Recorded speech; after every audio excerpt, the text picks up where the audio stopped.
संतों का देश भारत, जो इतने चमत्कार करते हैं। कुछ लोग इनको पाखंड बोलते हैं, कुछ चमत्कार बोलते हैं, कुछ आस्था बोलते हैं। आखिर इतनी तपती धूप में ऊपर से 50 डिग्री का टेम्परेचर और नीचे ये तपती धुएं की आग में कैसे बैठ जाते हैं, और वो भी नौतपा के दिनों में। नौतपा आखिर है क्या?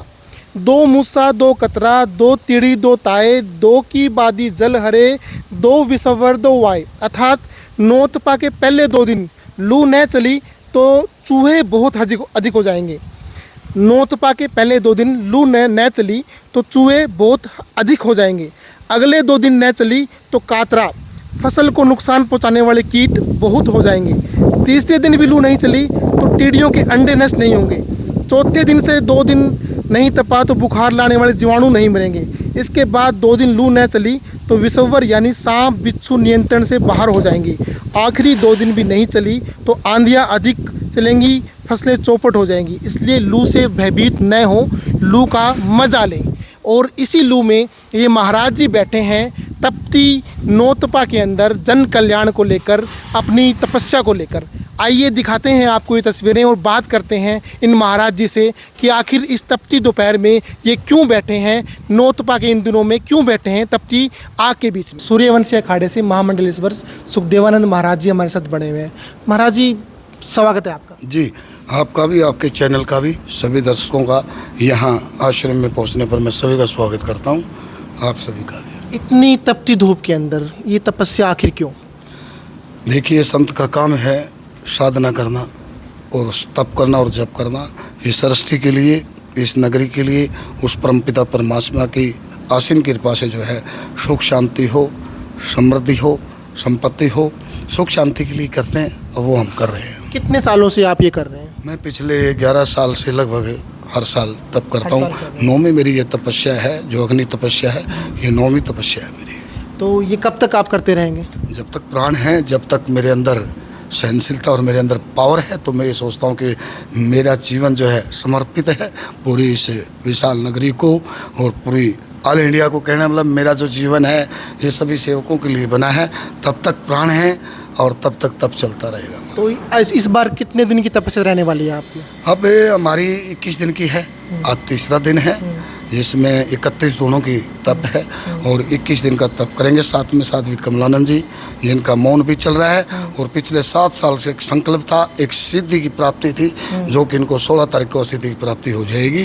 तो पूरा क्या रहता है आपकी पूरी, मतलब दिन भर का कैसे रहता है आपका? कितनी देर तक आप अग्नि के बीच में बैठते हैं कि कब तक कैसे रहता है आपका पूरा? मैं 12 बजे से लेकर के 3 बजे तक तो दोनों में रहता हूँ, अग्नि तप करता हूँ। उसके बाद 2:15 आप जैसे ही तुरंत फ्री होके मैं ऊपर ध्यान क्रिया में चला जाऊँगा। मेरा शाम को ठीक 6 बजे यहाँ आऊँगा।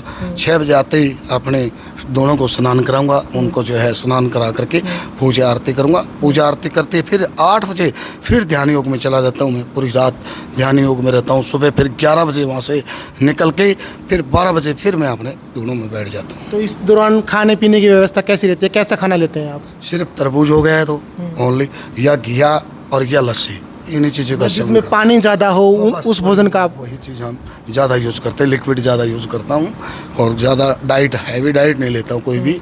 मान लें तरबूज है और लस्सी का ज़्यादा सेवन है, 2 ही चीज़ों का सेवन करते हैं। बाकी संगत के लिए अटूट भंडारा चला हुआ है, जो कि सुबह से लेकर शाम तक लंगर चलता है।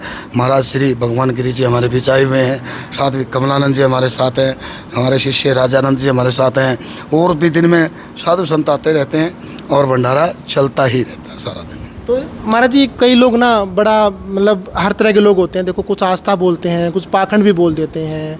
तो उन लोगों के बारे में क्या कहना चाहेंगे? देखिए, पाखंड, जिसने पा लिया उन खंडों को उसको पाखंडी बोलते हैं। रियल तो उसकी परिभाषा तो यही है। पर हम ये कहते हैं कि बलबूता, जिसको कहा है कि महर्षियों ने कहा है, संत महात्माओं ने कहा है कि तप और जप में इतनी ताकत है, जिसको आप देख करके भी सोचते कि ताकत है। हम महाराज जी को 7 साल से लगातार जप करते आ रहे हैं और उनका पूरा संकल्प हो जाएगा, इनको सिद्धि की प्राप्त हो जाएगी। जिसको बोलते हैं झाड़ा, झाड़ा, जिसको झाड़ते हैं, जिसको आराम होता है तुरंत, वो आपको प्रत्यक्ष कराएंगे हम कि झाड़े में कितनी ताकत होती है और उसकी स्थिति प्राप्त करनी पड़ती है। आप पाखंड का नाम जो कहा है नहीं, ये आजकल करते ज़रूर हैं, पर ऐसा नहीं करना चाहिए। उस परमात्मा से लो लगानी चाहिए। आप किसी के लिए अच्छा करते हैं, आपका जीवन है। आप एक नगरी को पार तार सकते हैं, आप पूरे ब्रह्मांड को पार तार सकते हैं, क्योंकि संत के अंदर सहनशीलता और शक्ति होती है बेटा, जो शक्ति से हर चीज़ संभव कर सकते हैं। ऐसी कोई बात नहीं कि ना कर सकते हैं। ये भगवा पहनने का कोई खास बड़ा रीज़न, पढ़ाई वगैरह की थी या फिर कैसे इस भगवा में आए आप? देखिए, गुरु महाराज जी का ये आशीर्वाद था। मैं पढ़ते पढ़ते जो है ना, गुरु जी ने मुझे अपने चरणों में ले लिया था। परम पूज्य श्री श्री, कितनी उम्र थी आपकी उस टाइम? लगभग मैं 5वीं क्लास में था। उस टाइम गुरुजी ने मुझे आशीर्वाद दिया था। उसके बाद 10 तक मेरी गुरुजी ने कराई और महाराज जी के सानिध्य में रहा। महाराज जी ने साथ साथ में मुझे अपने घर पे छोड़ करके कार्य भी करवाए, ऐसी बात नहीं है, और मुझे साधना भी सिखाई, कर्म भी सिखाया। और मैं ज़्यादा दूर से, मेरा जन्म स्थान दूर नहीं है, आपके नज़दीक है, कुछ 30-40 किलोमीटर का, ज़्यादा दूर हो तो भी पता लगे, वहाँ से भी पता कर सकते हैं कि साधना की है। साधना का आज फल हमें प्राप्त हो रहा है। हर चीज़ से नगरी के ऊपर पूरी मेहर है, नगरी की हमारे ऊपर मेहर है। पूरी नगरी तन मन और धन से सेवा भी करती है। हमारे सेवक भी आए हुए हैं जो सारे तन मन धन से सेवा करते हैं। इनको भी परमात्मा ने इतनी शक्ति दी है कि इतनी धूप में, इतनी कड़कती धूप जो दिन में पड़ती है, आप देखा होगा, आपने दिन में देखा तो उसमें जो है ना सारे बच्चे बगैर जूते पैरे के नंगे पाँव से ये कुछ ही देख रहे हैं, इतनी सेवा कर रहे हैं, तो इनको क्यों नहीं फल की प्राप्ति होगी। हर चीज़ संभव होती है बेटा। और आप तो बार बार देख चुके हैं, यहाँ आने के बाद आपको पता है कितना बदलाव आपको मिलता है। यहाँ बच्चों को सिखाया जाता है, पढ़ाया जाता है, मंत्र सिखाए जाते हैं। यूँ नहीं कि भाई इसको ऐसे ही तार दिया ना, धरातल में करते हैं बेटा। जो भी कार्य होता है वो अच्छी तरह करते हैं। तो आखिर ये इतनी गर्मी के अंदर ही ये क्यों आप करते हो? मतलब नौतपा के अंदर ही तपस्या क्यों करते हो आप? संत का काम होता है बेटा साधना करना। जब साधना में आप जाते हैं, कोई भी संकल्प आप लेते हैं ना, उस संकल्प में आप अगर खो जाते हैं तो वो सोचना कि आपके लिए वो प्राप्ति हो गई। हमें नहीं लगता है कि इतनी धूप में जो बैठते हैं तो हमें अपना शरीर को साधना सीख लिया है।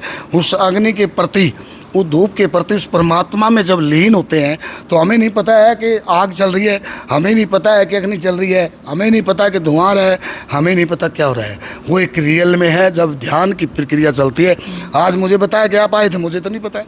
तो क्योंकि ये एक चीज़ देखने की है, हमें दिखावा नहीं करना है, हमें उस मालिक की सच्ची भक्ति और प्रेम करना है, ताकि हमारा ब्रह्मांड तक जो है ना उसके समाचार और संदेश पहुँचे कि कोई संत अपनी साधना में लीन है।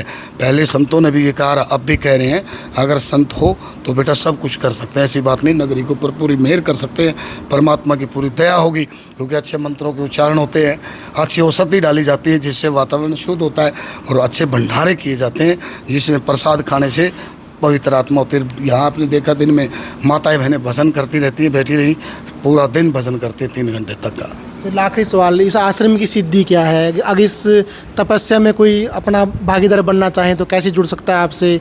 और यहाँ कोई आता है तो किस किस तरीके के, मतलब आप कोई उपाय कोई बताते हैं समस्या के समाधान के लिए?